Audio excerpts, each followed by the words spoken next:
Hello, Pookies. Welcome back to another episode of the Blunt Muse podcast, where we say things we were never meant to say out loud. I am your host, Jen. Grab your water, grab your pen, grab your notebook, and let us lock in. Oh, yeah, and say hi to Ted. Yeah, let us lock in. So, today we are talking about shame. And I'll tell you something that so many people have told you before. Chebetrono has told you, Karimaina has told you. You know, many other people have said it.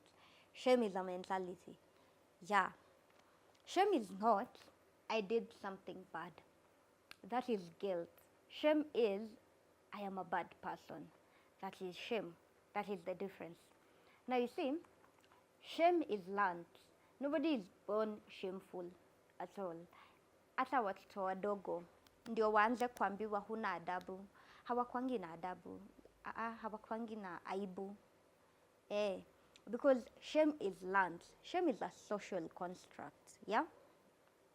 So, where do we get shame from?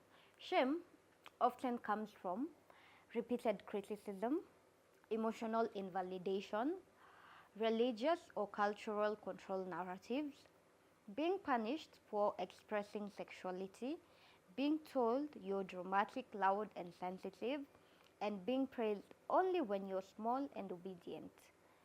Yeah, like I said, shame is learned. Shame is like behavioral patterns. You know how kuna learning inakwangaje? Hizi vitu za Ivan Pavlov, conditioning, yes. Unaona venye kuna conditioning? Shame is a conditioning. So, what does shame sound like? Shame sounds like, don't post this, it is embarrassing. You're too sexual. You're too ambitious. You're too demanding. You're too accommodative. That is shame. And shame is often from an internal perspective. Shame is never inflicted on you. Siwezi aibu kwa niaba yako. You know? Shame inakuanga internal. And that is why I'm saying it is a conditioning. Yeah. Shame is a tool of control. You know how we talked about purity being a tool of control? Yeah, shame is also a tool of control.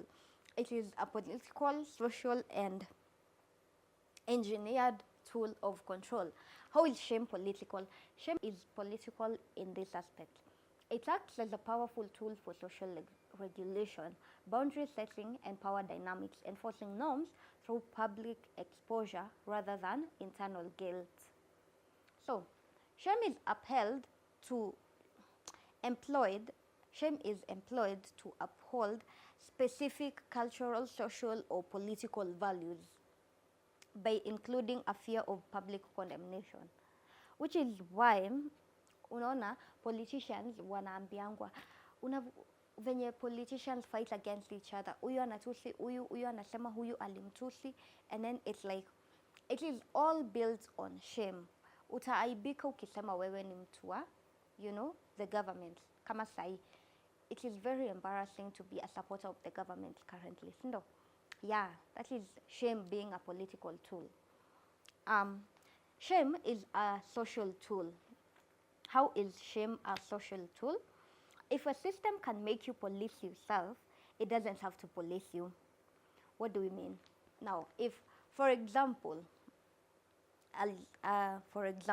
yeah, it is shameful to be a loud woke woman. Sindo, it is something you're supposed to be ashamed of. Sindo, okay, technically, with societal expectations and shit, it is something you're supposed to be ashamed of. Now, if you can police yourself and tell yourself, you know what, I'll not post that video calling out this person who has wronged me. I will not write that post calling out the government for ridiculous things. You see, if you're policing yourself, society doesn't have to control you, because now ushajiambia, this is embarrassing, this is not something I should do. So like, badala ya society wakwambie, wakukontrol, ushajicontrol because you're afraid of kushemiwa na the society. Yeah, shame is a social constructs. Right. So you see, shame shapes behavior by making people feel unworthy, preventing deviance through peer pressure. So, socially, shame functions through gossip, stigma, ridicule, social exclusion, which is why I'm saying utaogopa kujipost because watasema, and then wakisema sasa utakuwa stigmatized, and then ukiwa stigmatized, you know, utajishan, you will enclose yourself because you don't want to be stigmatized again. You know, they will ridicule you. So because you don't want to be ridiculed, you're going to jifinyililia. That is why shame is a mentality. Ukitoa shame, who cares if they ridicule me? Unatoa the control that society has on you. Get? Yeah.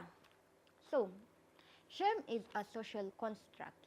The feeling of being inadequate, unworthy, or exposed is not entirely inherent, but rather taught and reinforced by culture to maintain social norms. So, shame is culturally determined.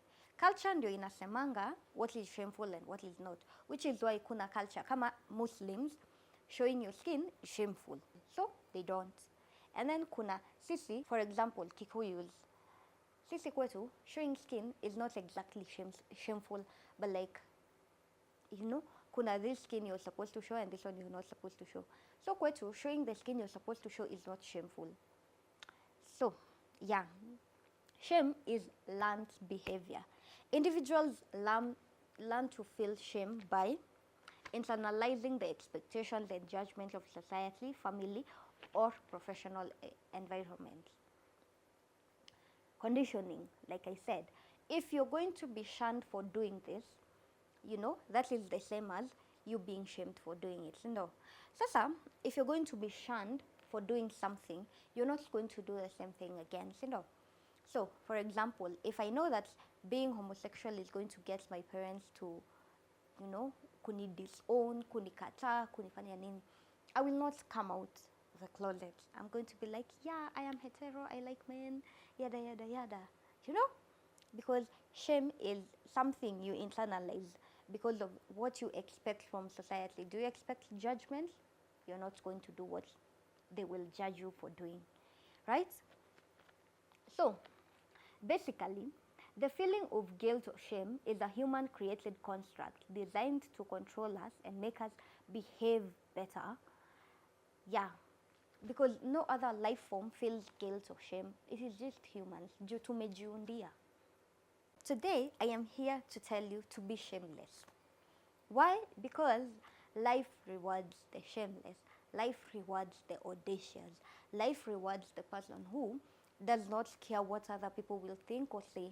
It rewards you who goes out of your way to be the best you can be, to do the absolute most. You get rewarded. Why? Because, you see, shame employs fragmentation. And what is fragmentation? Fragmentation is kujishan, kujifanya mdogo, kujithalilisha. Yeah, to minimize yourself. That is fragmentation. So if people feel ashamed of desire, ambition, or identity, they fragment. They don't exploit. So no. And then the energy that could have fueled revolt or liberation goes to self-policing instead. You see, shame, once you've fragmented yourself, instead of you going out of your way to do the things that will be beneficial to do, you're going out of your way to protect yourself from what people will say, what people will do if you come out as this and that and the other, you know? For example, you're so scared people are going to judge you if you do what? If you come out of the closet, you know? But then, uku kwa closet kwenye uko, you don't like it there. You don't like being with the other gender, you know? You really, it repulses you. So instead of being with the other gender or being with your gender, uko hapo, uko single, uko lonely, uko sad, uko desolate, unakaa umeachwa na dunia, the world has forsaken you, and it has. And instead of you taking up the mantle to be your person, to be the one to stand up for you, you're also forsaking yourself.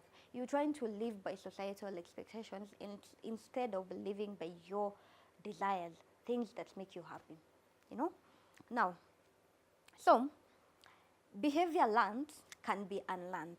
Sindo. So shame, which is a behavior learned, can also be unlearned. So how do we unlearn behavior?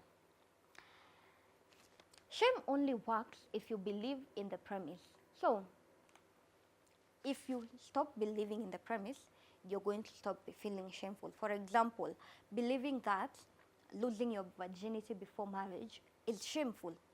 Just stop believing that it is shameful. Stop believing that it devalues you. Stop believing that your value is in your hymen. Then, once you deconstruct the belief, it is going to be so easy to let go of the shame, right? Because now you no longer believe that your value is tied to your hymen. So, if you don't believe that, then you no longer feel shame for having sex before marriage. You get? Yeah. Okay. So, once you realize that shame rules were written outside of you, then the narrative flips. You stop being a person. You stop being a pawn in the game and you become a player, right? You stop being a victim of control. You start being the one in control. Because you see, shame ties you down. Shame encloses you in these brackets. You can only do this. If you don't do this, you're very shameful. Unafaa kusikia aibu sana. So once deconstruct the shame, you decide to be shameless, it frees you. Now you no longer waste your time policing yourself. Instead, you use your energy and time to grow yourself, right? You speak, you create, you love, and you desire fully. You embrace it. You reclaim your sensuality. You embrace yourself, right? Right. Now, once you are shameless, you take up space unapologetically. You no longer feel bad for occupying space, for, being there. You no longer feel bad about that. Okay? And then, when you're shameless, people notice your energy. And I have a lovely example, Kim Kardashian. Kim Kardashian is very shameless. She's very out there, very outspoken, very doing her thing. Debbie Rono is very shameless. And you can see it in her videos, in her energy. Her energy is so radiant. Once you're shameless, your energy becomes so exposed. Your energy becomes so exposed, so illuminating, so juvenating. Because, instead of wasting energy telling yourself that sifai kufanya hivi, kai, hii society watakataa, hii watu watasema, you use that time to discover yourself, to learn more about yourself, explore things, learn new things, enjoy life. And with that, your energy grow, your aura. When you step into the room, people are like, wow, huyu amekuja. She's usually such a nice person, so jovial, so lively, so free, Kama Laura Mbatha. Yeah. So, life rewards the shameless and the audacious. And audacity is not recklessness, okay? It is a strategy when fueled by self-belief. When you believe in yourself and you believe in what you want to become, you work towards being who you want to become, right? Yeah. So shamelessness gives you authority over yourself. You dictate your own choices. You stop shrinking for external validation. So be shameless. Yeah. Shamelessness equals boldness. And boldness boldness allows you to be audacious. And audacious people are easy to notice. For example, leo niende ni dance kwa barabara. Like these people who dance on TikTok, hawananga shame. And it is so nice because, you see, they are noticed. They chose to be audacious. And audacity attracts allies because people notice you. once you're noticed, opportunities come to you.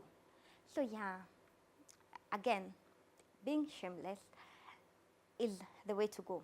And you see, being shameless is not about being rude or careless or disrespectful. No, it is about being yourself unapologetically in a world where conformity is desired or required. So yeah, with that, we have come to the end of today's episode. I will see you guys in the next episode. I love you guys so much. Like, comment, share, subscribe. Yeah, I'll see you guys. Bye. Mwah. Be shameless.